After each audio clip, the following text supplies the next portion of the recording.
Hey, welcome everybody. I am back from the Apple event. Basically, live streamed it on the Facebook page. So if you guys are not following me on the Facebook page where I post tech stuff religiously, let me go ahead and drop that link in for everybody. So if you guys have Facebook yourself, you guys can follow it. None of my personal stuff is on there, so don't be expecting to get personal stuff from that. It's specifically for tech, and it's not a fan page or any of that stuff. So here we go. That is a link. You guys can follow me on there. You guys can watch the replay of my live interaction to the Apple event. I spared myself a strike here on YouTube like they did to me last year. All right, I'm just gonna get right into it because I'm not planning on being live very long. I have to say this right now, and okay, so first of all, ice sheeps out there, put your pistols away, because I am not talking about the devices when I say this, but the event was very blasé. I really wanted to just kind of like be there to just kind of shoot like, an arrow filled with like caffeine or something to get a little bit more pep in their step, because this was a day that all Apple fans are waiting for. They want to see all the new products that are coming, and just because we're in a pandemic and you didn't want to have a live people there, you still want to get that live reaction from people watching virtually from home. Tim Cook, you're fired. But anyways, let me just kind of get real into some things. First of all, the iPhone 13, 13 mini, the iPhone 13 Pro, 13 Pro Max. Okay, so it's the 13. We know that now. So everyone that was like, it could possibly be the 14, we were wrong. 13, nothing wrong with that, okay? Why? Because Apple does not fear superstition. That's why. They don't fear superstition. They will name it the iPhone 13 and 13 Pro series. All right, so it's not a drastically, hey, what's up, Eric? It's not a drastic beef from the iPhone 12, and I don't think it's meant to be, especially with the fact that John Prosser got leaked images of the iPhone 14 and had his good buddy render those images to protect the source. We know what the iPhone 14 looks like. So anyone with an iPhone 12, 12 mini, 12 Pro, 12 Pro Max, will I say that you guys should really honestly upgrade to the iPhone 13? Is it a must-have upgrade? Must you upgrade to it? No. Honestly, no. It's not like in the Pixel realm where you're upgrading from the Pixel 5 to the Pixel 6 or the 6 Pro. There is a pretty decent gap in everything, which we will talk about during the Made event the Made by Google event. We will talk about it when that comes, because that is the last one. That is my Christmas. Yeah, I said it. But no, the event was good. The product was good. Okay, first of all, the Apple Watch Series 7. I like what I heard about it. There are a few things about the design, but that's my issue with it. That's not going to be anybody else's issue with it. I would rather prefer the screen to sit flush to the body. I don't like little rounded screen like display glass. I just feel it's more vulnerable, even though they say that it's very durable, it's very tough, and it could possibly be. I'm not gonna downplay it like that. But I like some of the things that they're talking about. I didn't hear anything as to what some of the rumors were saying out there. They were talking about that with the new Apple Watch, that they were gonna focus in on another set in the health area, and that was for diabetics. Didn't hear nothing talked about that, so I don't know if that's gonna be in there. But hey, you know what? Yeah, might as well, right? For some of the great beneficial features that the Apple Watch has. Hey, why not? The iPhone 13 mini, 13, and the iPhone 13 Pro and 13 Pro Max. Well, I have to slow there so I don't fudge that up. With the whole cameras, and this is what I talk about. Like for me, Google Pixels will be king of still photography. They showed a lot of good stuff in photography. Okay, people are going to go and hurrah! We haven't gotten the Pixel 6 and 6 Pro yet, so kind of like cool your flames when it comes to still photography, night sight, astrophotography, and all that stuff. Because we don't even know what the Pixel 6 is going to bring to the table. We see some leaked info about how the photos look. Some people are kind of upset with the Pixel 6 photos because it looks overly saturated. We shall see. We shall see how image taking with the Pixel 6 and 6 Pro goes with their Google Tensor chip. And Apple did take a slug at Google regarding the Tensor chip because they made that little statement that every other company out there is trying to play catch up. So yeah, that was a nice little slug to Google, talking about how Google switched up and starts making their own chip, like Apple's always made their own chip. So kudos to Apple for keeping that rivalry, ignited and keeping it reinvigorating it. That's I like when companies piss each other off, because we, the consumers, benefit freaking huge from it. When you have two companies bumping heads a lot, they tend to want to outdo the other one. So they're really just focused on being the best geeks and the best nerds they can be. Who benefits? We do, because we get all the cool shit that happens. But nice of them to do that. I don't, from everything that I've heard with the A15 Bionic chip, it doesn't seem leaps and bounds from the A14. So I'm not really going to call that as a massive upgrade with the 13 mini, the 13 Pro, 13 Pro Max. Their camera setups for still photography is nice. I love when they make improvements to that, because one of the things that we all do is take photos. Is this the same phone? The iPhone 13 and 13 Pro series, they mildly bump up things with it. Now, I've told people, while I feel that Google Pixel phones are king of photography, iPhones is king of videography, right? Which makes perfect sense. They would be on the opposite side of the spectrum from each other. That makes for a great rivalry. So new features added in with video recording that is on both the 13 and the 13 Pro series. It has to do with focusing in cinematography, which is great. I love the idea of how it's able to do that, what they call rack focusing, where, you're in the frame of a shot, it focuses on you, but it intelligently knows at a certain point, like if I'm looking right at the camera and then there's somebody behind me, that person's kind of blurred out, right? The moment I turn my head to look at that person, the camera knows now the person behind me is the focal subject of the shot. It will smoothly but quickly transition the focus to that person, bringing them into focus and me into a background, although I am in the foreground.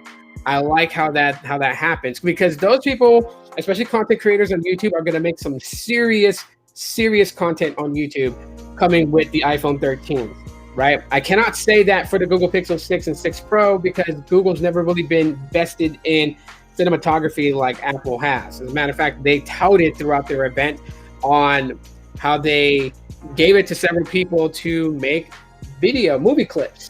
And they did. They shot a movie scene for a movie, and they used those new tweaks that they've done with taking video with the iPhone 13. They used that to their advantage to kind of create this realm. And even two directors came up and even said, this could change the genre of cinematography. This could create an entirely new genre.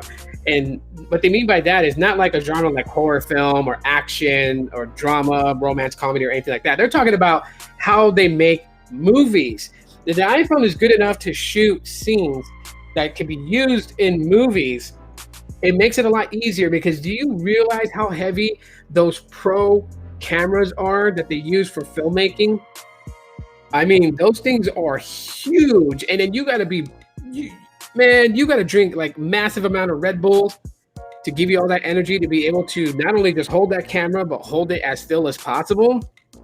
I mean, think about it like this. Let's take it away in a different aspect than movies, because I know like Apple likes to emphasize movies and people want to always talk about movies. Let's look at it from a different point of view. How freaking cool would it be if, you have weather reporters for your local news, right? Hey, Baby Yoda, what's up? My day is going great. My daughter's going to be home soon. She's getting discharged today, by the way. So shouts out to my daughter. I love you, Destiny, and I'll see you soon. But you're a weather reporter. Weather reporter rolls around with the cameraman, camera woman, right? Hurricane season.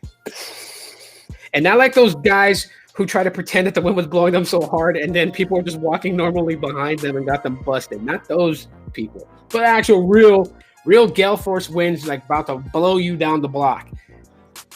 How easier is it to have a device rigged to pretty much like with brackets to hold the iPhone 13 Pro enough for you to get that real solid, video images frame by frame, right? Because the A15 basically can process like with a 15.8 trillion processes, right? So that frame by frame that it's grabbing in real time to process that really fast to get that real nice imagery in your video. You being the camera person for the weather reporter, you don't have to worry about protecting and holding such a heavy camera rig when you're using an iPhone. And there are iPhones that have these, there are accessories for iPhones that pretty much have like a handle, and the way that the bar is bent and shaped, kind of like in a U shape, where the iPhone kind of sits in a bracket that holds it, and it allows you to hold it like it is a video camera, but it's made for you to hold an iPhone. And I know about this because I'm heavy into skateboarding, and my kids are, and young people that I know are, and when they film to make their homemade skate videos, they use that. So I've seen them.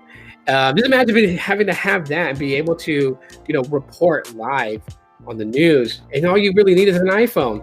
So if you had to get out of there, like if you had to leave Dodge because that tornado shifted tracks and now it's coming your way, you don't need to run to your van and try to lug and put in a huge video camera without breaking company property. You just pop your iPhone out, slip it in your pocket, get in the van, and get out of Dodge. That is a scenario that I think some people can relate with, besides just focusing on making movies. But nonetheless, the advancements in the battery a little bit, it's got a little bit more battery, so a little bit more battery life. Of course, MagSafe, they talked about that again. And yeah, it's an iPhone 13. It's not drastically leaps and bounds big. That will come with the iPhone 14. But I'm not downplaying the 13 and 13 Pro series. If you are still on an iPhone 6s and you're like, this is the year I'm going to upgrade, then you are in for a treat, because there is a big gap between the 6s and the 13s. So kudos to all those people who are going to be going in. Now, there's supposed to be some sort of deals that's happening right now. You can get $1,000 off when you trade in an older iPhone that's considered what they want. So I'm going to say this right now. It's probably not going to be an iPhone 5s. You walk in there with an iPhone 5s and they're going to giggle. I'm pretty sure if you walk in with the iPhone 11, you walk in with the iPhone 12, maybe the 10s and 10s Max, who knows, you may be able to get $1,000 off. I don't think the 10s or 10s Max, but I do believe maybe, just like the 11 series and the 12 series. If you trade that in, you could get about $1,000 off. And yeah, so the pricing is actually pretty nice. Was it $1,099 for the Pro Max, $999 for the Pro. Yeah, and they start off at 128 gigs, I believe, for the 13 mini, and the 13 starts off at 128, I believe. That's what they said. I probably forgot that aspect because it was just like, it is what it is. My main gripe with this event, this showcasing What Up Tech for Your Needs, my main gripe with them had to do with the iPad and the iPad mini. And here is where Ice Sheeps are probably have their pistols aimed at me right now, because I'm going to tell you guys, it was absolute bull. Like literally, it was grade A, hot bull. And it's not that they're bad. iPads are king of the tablet world. We know this. I was laughing when they kept talking about no other Android tablet. I was like, really? You guys really focus on Android tablets? Because nobody really does. Android tablets is not really a thing. I have an LG G Pad LG G Pad 5 10.1. And if I do a review on it, nobody gives a flying flip, because iPads is king of the tablet. They had that lockdown. They defeated Android tablets years ago. Why even bring up? That's kicking a dead horse with a steel toe. That's what they did when they're like, we are far more advanced than Android tablets. Android tablets are not a thing. I mean, Google did not market the Pixel Slate. They didn't market it very well. Had they did, they probably would have reinvigorated other manufacturers to step their game up with tablets, and then Android tablets would be a thing today, but it's absolutely not. But that's not my gripe with them. My gripe with them was with the presentation of the iPad, the new iPad that's coming out, and then the iPad mini. They're great. Don't get me wrong. They're great. They do a lot of cool things. And like I said in my live reaction to the event on Facebook, if I really, really, really wanted to get a tablet, my next tablet would be the iPad mini. But if I can only get the new iPad, I'd be okay with the new iPad. Except for one thing that really irks the crap out of me. Why, pray tell, riddle me this, Tim Cook, why does the iPad mini get 5G connectivity support, but the new iPad does not? That's what I don't understand. And it does not. They didn't mention it.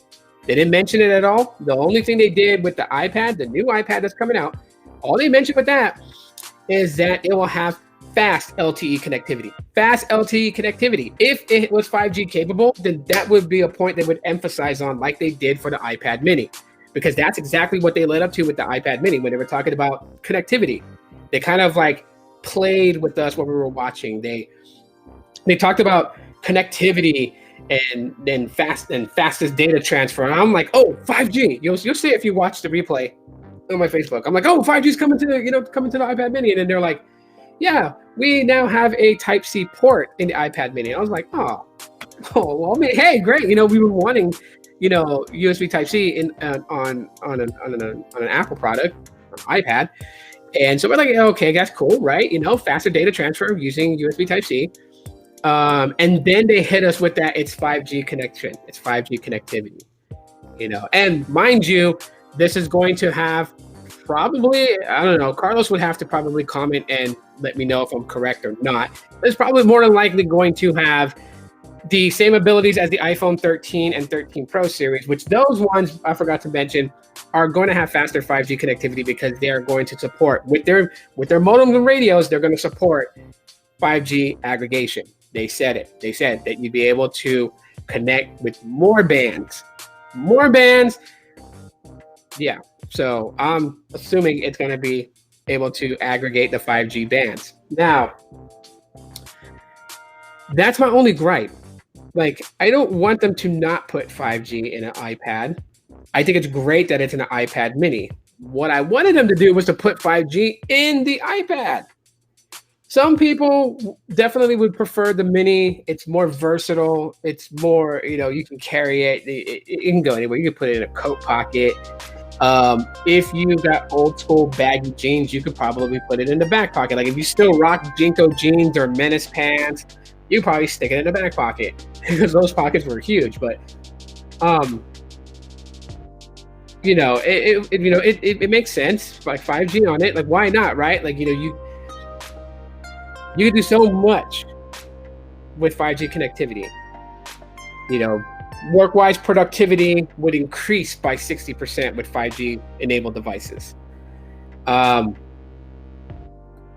some people need a bigger canvas. Some people would love the mini, but definitely would need a much bigger canvas to do what they do. For instance, building engineers.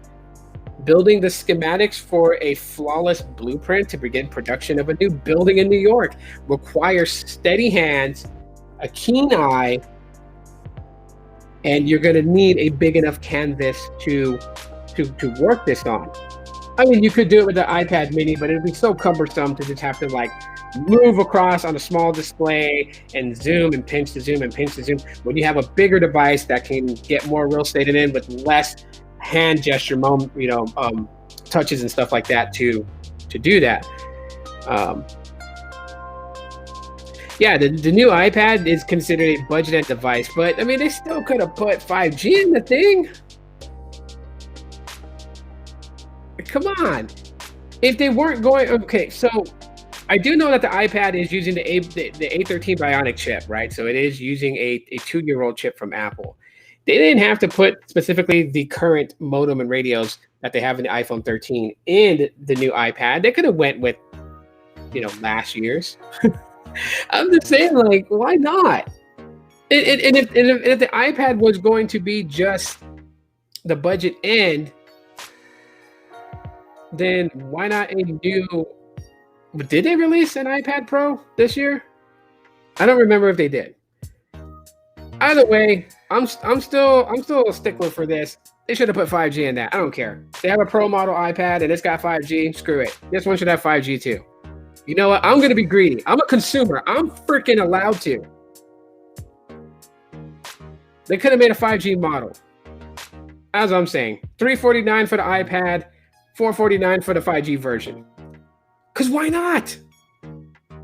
I don't know. That is my only gripe with the set of products that release. I have no interest in the Apple Fit thing. So anyone that, actually found that to be, like super amazing, good on you. You must be like, really into physical fitness. And that's not a bad thing. I'm not downplaying it. I'm not being a sarcastic prick. I'm just saying I didn't get into it really because I go to the gym. I know that the Apple Fit thing was made for people to basically be fit and work out at home, and they had several things like they have Pilates now, and they have these really cool trainers that you link up with, and now they have group. They have a group thing. I forgot what it's called, but like literally when you go on Apple Fit and you're logged in, you're on there with your trainer via FaceTime. There's a group effort thing where all of you guys can communicate in a group. I forgot so much of that because I was like, yeah, there is limitations to I think it's like 35 people. You can have 35 people in one group. All of y'all working out together in various places across the country, and you can cheer each other on to, that's what they said. The new iPad Mini has 5G. Like they literally talked about it. I know that for sure because they said that at the end, like right at the end of it. So the very first thing they talked about was the iPad, the new iPad, and then right after that presentation ended, they went into the iPad Mini, and they talked about all its new colors, the new folio cases for them. They talked about it having Type-C, and right after they dropped that little piece that they added Type-C instead of Lightning port, then they switched it off into its 5G. So it has 5G. I don't know why their website wouldn't show that it doesn't have 5G. Okay. My bad. So yeah, that's the only thing. They could have just put 5G in the iPad also. I mean, why not? Like, again, this is what I'm talking about. Okay, so if I was to openly say, like, Apple really doesn't always go above and beyond for their customers, people would like literally throw stones at me, and it wouldn't matter if we were all standing in a glass house. They would throw stones at me because they don't feel that way. But this is one of the things that makes me feel that way. You know what I mean? Like, Apple is a big backer of 5G technology. That's no secret. Last year, somebody really made a funny video where they cut up the Apple event and was able to get, every time somebody mentioned 5G, they got it in a 35-second clip, but it was a massive amount of just 5G all over. And when it switched to Hans Vestberg, and it was 5G, and then it went back to Tim Cook, 5G, and then the lady in the lab, 5G. Last year, so they're heavy invested in 5G. As a matter of fact, they're talking about bringing it to the 200 carriers in 60 countries. So they're big backers of 5G. So you can't tell me that they have no interest in putting 5G in a new iPad. They could have built a $100 increased price on the 5G model and then had another one of LTE model. I would have been cool with that. A lot of Apple people would have been cool with that. Tell me right now, if they came out, if they like said, oh, one more thing, the iPad that doesn't have 5G has a $100 more variant which has 5G. Tell me, would you guys actually get mad at them for doing that? Would someone really go and say, it's the end of the world, they made a 5G iPad? No. Nobody's going to get mad. So why did Apple do it? It's not no thing to them. It's not going to kill them. It's not going to kill their sales. It would actually increase sales. You would have more sales in the iPad area, as much as you want sales of the iPad mini, as much as you want sales of the iPhone 13, as much as you want sales of the iPhone 13 Pros, and the Apple Watch Series 7. Those are just some of the things that I thought about with the event. Okay, so good products, amazing products released this year. Yeah. The event was kind of really, like, you know what? I don't think Tim Cook should take the stage. You know, hire a 25-year-old that has like an addiction to freaking Dutch Bros and Starbucks coffee and load his ass up with caffeine and throw him on stage. You would have a very, very, very exciting event. But anyways, everybody, that's all I really have to say on the Apple event. It was nice. It was good. Shout out to them. If you guys want to watch my reaction to it, if you guys follow me on my Facebook, link is all the way up there. It's in the chat. It's the very first one I posted. That is a link to my Facebook page that's all about tech. So there's no personal stuff on there, no pictures of my family and my kids or any of that stuff. I got to separate the two. But that was the reason, one of the reasons why I built that Facebook page was because it allowed me, I still haven't got no notification from Facebook that they're taking down the stream. And obviously I said in the beginning that, you know, I'm simulcasting the event under the Fair Use Act because I'm not making any money off of it, right? I'm not charging anyone to watch it on Facebook. I'm not monetized on Facebook, so I'm not making any money at all whatsoever. Apple loses nothing from me live streaming it, except for the fact that I actually watched it. So yeah, my reaction is on my Facebook page. The link is at the very top of the chat, right? Facebook.com/Aloha Android, all one word. And you guys can follow me there. I post there. I post videos there. I speak online on tech, you know. Twitter's too clustered. Reddit it's okay. I still use Reddit. I have my Reddit page, but you know, this is like, So I just decided to go to Facebook with that stuff. But anyways, you guys can see my full reaction to the Apple event there. And Apple, make a 5G iPad. It's just, it's no big deal for you guys to do it. Really, it's not. And you can tout your eco-friendly crap that you love to share on your event by just, you know, reusing all the antenna bands from recycled iPhone 12s. I'm just saying, they could. They made an iPad mini 5G, for Christ's sake. I don't know. That was my only gripe at the event. Everything else was pretty much nice. Nice to see. I geeked out on it. You know what I mean? I geeked out on it.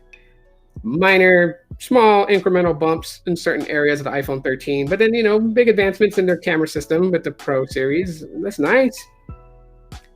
I can't wait to see what content creators on YouTube do with iPhone 13 Pros. I know there's going to be so many videos coming out, and they're going to emphasize, I recorded this on an iPhone 13 Pro, and I'm just going to go full geek mode on it. Like, yeah, that's dope.